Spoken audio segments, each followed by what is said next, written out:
Zay ny amin'iny fa mpianatra miisa 7 amby 3 mianadahy no navita fiofanana teo anivon'ny sekoly CFCI na ny Centre de formation en commerce international et concurrence. Araka izany ary dia navita fiofanana nandritra ny 3 volana eo amin'ny tontolon'ny varotra sy ny manodidina azy ireto mpianatra ireto. Navoaka tampompo ofisialy io maraina io ireo mpiovana miisa 7 amby 3 mianadahy avy amin'ny sekoly fampiofanana ambony Centre de formation en commerce international et concurrence na ny CFCIC, sekoly fampiofanana eo ambany fehin'ny ministèran'ny varotra. Natsoina hoe avo ny anaran'ity andihana mpianatra ity ary izy reto no andiany faha-7 navoaka ny CFCIC. Tetsy amin'ny tranoben'ny varotra sy ny indostria Hetsetanarena no nitanterahany zany lanonana famoahana andihana mpianatra zany.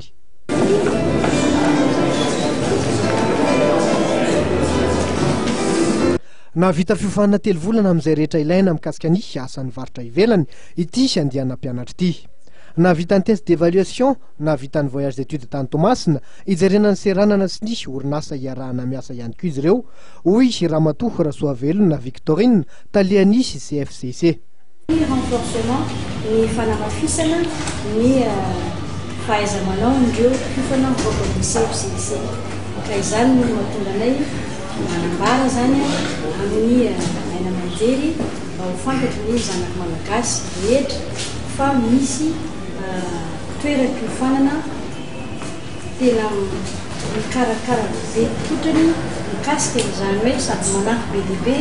mikasika an'izany hoe torolalana sy fitsonjovana ny asa ho sahaniny ireo mpiofana raha izay mivoaka ny fiofanana. Tafiditra ao anaty politika ny gouvernemanta sy ny ministèran'ny varotra ny fampiroboroboana ny varotra iresa-pirenena sy ny fanondranana entana makany ivelany, hoy kosa Ramatoa Ramalason Olga, ministry ny varotra. Hoe mahazo manantena ianareo ny amin'ny fanohana ny ministèra sy ny département izay andraketako, mahazo manantena ianareo mandrakariva ny amin'izay fanohana izay ny amin'ny fiaraha-miasantsika ary indrindra moa eo lafiny fanakalozana amin'ny fanomeza vaovao mikasika ny varotra iraisam-pirenena. Koa dia samia nitahin'Andriamanitra avokoa isika ary mba hahita izay tadiavina, ahazo izay irina ary ahita fahombiazana amin'izay atao rehetra. Nilaza ny tale général efitra ny Banque BOA sady mpiahy ity andiany avo ity fa vonona ny andray tanana ny fampiofanareo mpianatra enina mendrika indrindra.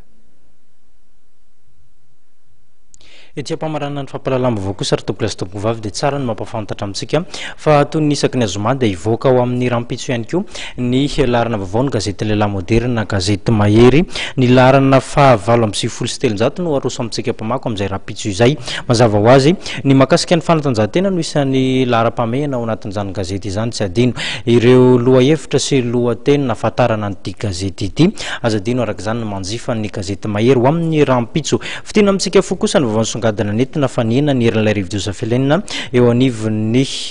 ranomasimbe indiana ao mbola mitoetratrano kosa ny zone de convergence internationale intertropicale izay hoentiny ity rivodiosa ity miaraka amin'ny rivotra sy ny orana izay hoentiny amin'ny tontolo politika kosa indray dia hanainga ho an'ny orka anio alina ny filohan'ny tetezamita ifampidinika amin'ny sekretera ny firenena mikambana makasika ny rahapirenena ny votoatany diniko ny rotonta raha ny vaovao azo avy eo anivon'ny fiadidina ny tetezamita farana ndreto ny fampalalamba vao antsika dia sorana trano ianao nanaraka ny fampalalamba vao hatramin'ny farany ho amin'ny rapitsondray ny fotoanantsika manaraka veloma tompoko.